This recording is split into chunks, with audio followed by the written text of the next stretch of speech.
कल्पना कीजिए कि आप 2026 में इस्तेमाल होने वाली एक बेहद आधुनिक पनडुब्बी लेकर समुद्र की गहराई में उतरते हैं। आपको लग सकता है कि रास्ते में आपको विशाल स्क्विड या चारों तरफ फैला हुआ अंधीन अंधेरा दिखाई देगा, लेकिन असली स्थिति इससे कहीं ज्यादा डरावनी होगी। समुद्र का पानी पनडुब्बी को चारों तरफ से दबाने लगेगा और आखिरकार उसमें मौजूद लोगों की जान खतरे में पड़ जाएगी। साथ ही इंसानी शरीर अत्यधिक तापमान के कारण भी प्रभावित हो सकता है।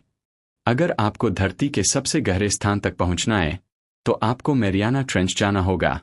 पश्चिमी प्रशांत महासागर में स्थित यह जगह इतनी गहरी है कि दुनिया की सबसे आधुनिक मानवयुक्त पनडुब्बी के लिए भी इसके तल तक सुरक्षित पहुंचना बेहद मुश्किल है।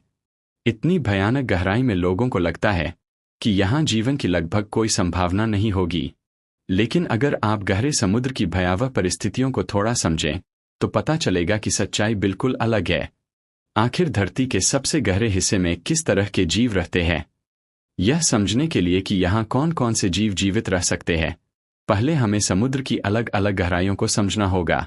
जब ज्यादातर लोग समुद्र के बारे में सोचते हैं तो उनके दिमाग में समुद्र तट, पानी और कोरल रीफ आते हैं, लेकिन समुद्र हजारों मीटर गहरा है और आखिरकार एक ऐसे क्षेत्र में पहुंचता है जिसे अबिस कहा जाता है। धरती के लगभग 99% महासागर में यही गहराई समुद्र के तल का अंतिम क्षेत्र मानी जाती है। यह समुद्र तल से लगभग 4000 से 6000 मीटर नीचे होता है। यह एक अंधीन, कीचड़ भरा और अंधकारमय वीरान इलाका है। यहां तक पहुंचते पहुंचते पानी का दबाव ही बेहद खतरनाक हो चुका होता है। समुद्र के कई प्रसिद्ध जीव यहां जीवित नहीं रह सकते। अक्सर लोग सोचते हैं कि गहरे समुद्र में रहने वाले जीव बहुत विशाल होते हैं, लेकिन कई जीवों की जीवित रहने की सीमा लगभग 3000 मीटर तक ही होती है। जैसे ही कोई बड़ा जीव सामान्य अबिस क्षेत्र में पहुंचता है, पानी का अत्यधिक दबाव उसे कुचल सकता है। दुनिया के ज्यादातर हिस्सों में अबिस जीवों के जीवित रहने की सीमा है, मानो समुद्र का आखिरी छोर। लेकिन मैरियाना ट्रेंच समुद्र का कोई सामान्य हिस्सा नहीं है। यह धरती की एक विशाल भूगर्भीय दरार है। प्रशांत प्लेट लगातार दबाव में रहने के कारण इस क्षेत्र को और गहरा बनाती गई। इसकी सबसे गहरी जगह लगभग 10,984 मीटर है। इसे आसानी से समझे तो यह लगभग 3,580 मंजिल ऊंची इमारत जितनी गहराई है। यहां न कोई रोशनी है, न कोई दिशा और न ही सामान्य वातावरण। यह वास्तव में एक अंधकारमय अथाह गहराई है। सबसे डरावनी बात यह है कि यहां पानी का दबाव सामान्य वायुमंडलीय दबाव से लगभग 1100 गुना ज्यादा है। आसान भाषा में कहें तो कल्पना कीजिए जैसे एक बड़े हाथी का पूरा वजन आपके अंगूठे पर रखा हो और यही दबाव आपके शरीर के हर हिस्से पर पड़ रहा हो। इस अत्यधिक दबाव में हड्डियों और कठोर खोल वाले सामान्य जीवों के शरीर को भारी नुकसान हो सकता है। सामान्य मछलियां इस दबाव को सह नहीं पाएंगी। इंसानी शरीर की संरचना भी ऐसे वातावरण के लिए बिल्कुल उपयुक्त नहीं है। कठोर खोल और मजबूत हड्डियां भी इस दबाव के सामने कमजोर पड़ सकती है।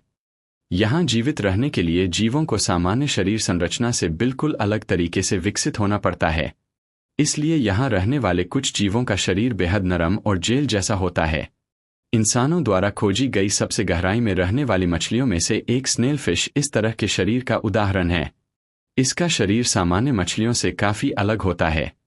इसका शरीर छोटा, हल्के गुलाबी रंग का और बिना स्केल के होता है।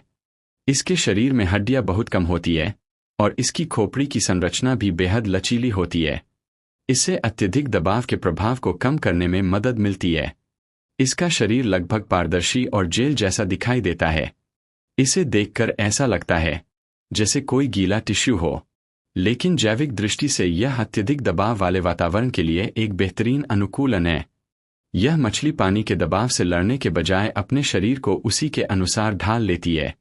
इसका शरीर काफी हद तक पानी और जेल जैसे ऊतकों से बना होता है। यह अपने आसपास के समुद्री पानी के साथ लगभग घुला मिला दिखाई देता है। ये जीव अंधेरे और ठंडे गहरे समुद्र में धीरे धीरे तैरते रहते हैं।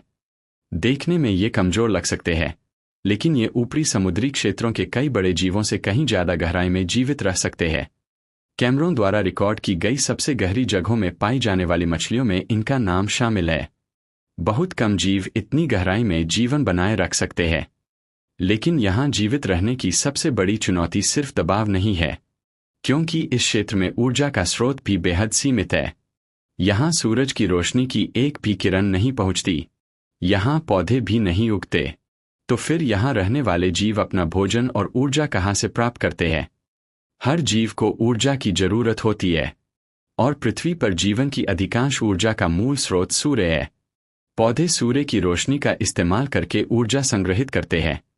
छोटे जीव पौधों को खाते हैं, और बड़े जीव छोटे जीवों को खाते हैं। यही खाद्य श्रृंखला आगे बढ़ती रहती है। लेकिन मैरियाना ट्रेंच तक सूर्य की रोशनी कभी नहीं पहुंचती। यहाँ पूरी तरह अंधेरा है, इसलिए यहाँ पौधे भी नहीं उग सकते। यहाँ रहने वाले जीव एक बेहद अजीब भोजन स्रोत पर निर्भर रहते हैं। इसे कहा जाता है मरीन स्नो। मरीन स्नो वास्तव में ऊपर के समुद्री क्षेत्रों से लगातार नीचे गिरने वाले जैविक अवशेष होते हैं। यह देखने में बिल्कुल बर्फ जैसा लग सकता है, लेकिन वास्तव में इसमें जैविक कण और मृत जीवों के अवशेष होते हैं। इनमें मृत मछलियों और दूसरे समुद्री जीवों के अवशेष भी शामिल हो सकते हैं। इन जीवों के शरीर धीरे धीरे टूटते जाते हैं। ये अवशेष कई हफ्तों तक समुद्र में नीचे की ओर गिरते रहते हैं। हजारों मीटर पानी पार करने के बाद ये मैरियाना ट्रेंच के तल पर पहुंचते हैं। लेकिन गहराई में रहने वाली मछलियां मरीन स्नो को सीधे नहीं खातीं। वे उन छोटे जीवों पर निर्भर करती है जो इन जैविक अवशेषों को खाते हैं। इनमें कुछ जीव ऐसे झींगों जैसे दिखाई देते हैं, जिनका आकार बेहद अजीब होता है। मैरियाना ट्रेंच के तल पर हजारों छोटे झींगे इकट्ठा हो सकते हैं।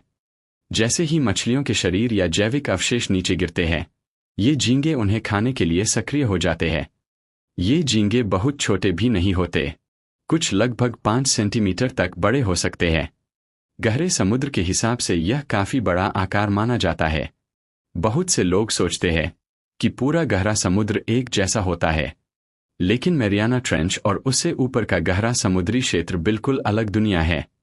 समुद्र की हजारों मीटर गहराई में भी जीवन की कई अद्भुत प्रजातियां मौजूद है। उदाहरण के लिए, एंग्लरफिश अपने चमकदार लुभावने अंग की मदद से शिकार करती है। कई प्रकार की जेलीफिश और दूसरे जीव जैविक रोशनी पैदा करते हैं। लेकिन जैसे जैसे आप और गहराई में जाते हैं, यह जैविक रोशनी भी लगभग गायब होने लगती है। खुद रोशनी पैदा करने में काफी ऊर्जा खर्च होती है।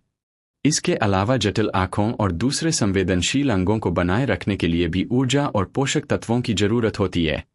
और गहरे समुद्र में भोजन पहले से ही बहुत कम है।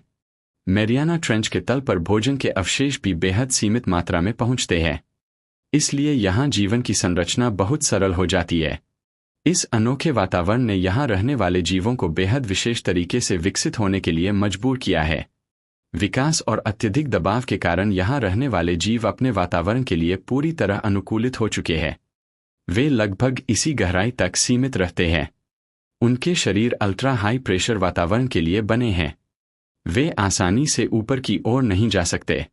वे इसी अंधेरी दुनिया में अपना पूरा जीवन बिताते हैं। अगर कुछ अत्यधिक गहराई में रहने वाली मछलियां अचानक ऊपर के सामान्य गहरे समुद्री क्षेत्र में पहुंच जाए, तो उनके शरीर को गंभीर नुकसान हो सकता है। हमारे लिए सामान्य समुद्री गहराई भी उनके शरीर के लिए बहुत अलग वातावरण हो सकती है। उनके शरीर के ऊतक फैलने और क्षतिग्रस्त होने लग सकते हैं। एक बार कोई प्रजाति अत्यधिक गहराई के वातावरण के लिए अनुकूलित हो जाए, तो उसके लिए उस वातावरण से बाहर निकलना बेहद मुश्किल हो जाता है। वे अपना पूरा जीवन लगभग असीम अंधकार में बिताते हैं। वे ऐसे पानी के दबाव का सामना करते हैं जो हमारी सामान्य कल्पना से भी परे है। और उनका भोजन भी मरीन स्नो जैसे सीमित स्रोतों पर निर्भर रहता है। लेकिन मैरियाना ट्रेंच के तल पर सिर्फ प्राकृतिक जैविक अवशेष ही नहीं पहुंचते। पिछले कुछ दशकों में वैज्ञानिकों ने पाया है कि इन गहरे समुद्री जीवों के भोजन में बाहरी पदार्थ भी शामिल हो गए हैं। और यह बिल्कुल अच्छी खबर नहीं है। धरती के सबसे दूर और अछूते लगने वाले हिस्से में भी इंसानी गतिविधियों के निशान पहुंच चुके हैं। जहां इंसानी मौजूदगी की कल्पना भी मुश्किल है, वहां भी प्रदूषण पहुंच चुका है। वैज्ञानिकों ने गहरे समुद्र से झींगों के नमूने इकट्ठे किए। उन्हें प्रयोगशाला में ले जाकर जब उनकी जांच की गई, तो पता चला कि उनके भोजन में मरीन स्नो के साथ साथ काफी मात्रा में माइक्रोप्लास्टिक्स भी मौजूद थे। यानी लगभग 10,000 मीटर की गहराई और अत्यधिक पानी के दबाव के बावजूद इंसानों का कचरा यहां तक पहुंच चुका है। प्लास्टिक के रेशे, टूटे हुए प्लास्टिक के टुकड़े और औद्योगिक कचरा कई हफ्तों तक नीचे गिरते हुए धरती की सबसे गहरी दरारों तक पहुंच सकते हैं। समुद्र की खाई एक विशाल फनल की तरह काम कर सकती है। नीचे गिरने वाली कई चीजें यहां जमा हो जाती है। वहां रहने वाले कुछ झींगे लगभग पूरी तरह अंधे होते हैं। जो भी जैविक पदार्थ नीचे गिरता है वे उसे भोजन समझकर खा सकते हैं।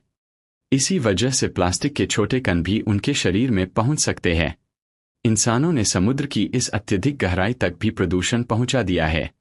इस प्रदूषण ने 10,000 मीटर गहरे समुद्री जीवों की खाद्य श्रृंखला को भी प्रभावित किया है। लेकिन समुद्र की गहराई तक सिर्फ हमारा कचरा ही नहीं पहुंचा, इंसान खुद भी इस जगह तक पहुंच चुके हैं। बेशक आम लोगों के लिए यह संभव नहीं है। अब तक केवल कुछ वैज्ञानिक अभियानों ने इतनी गहराई तक पहुंचने की कोशिश की है।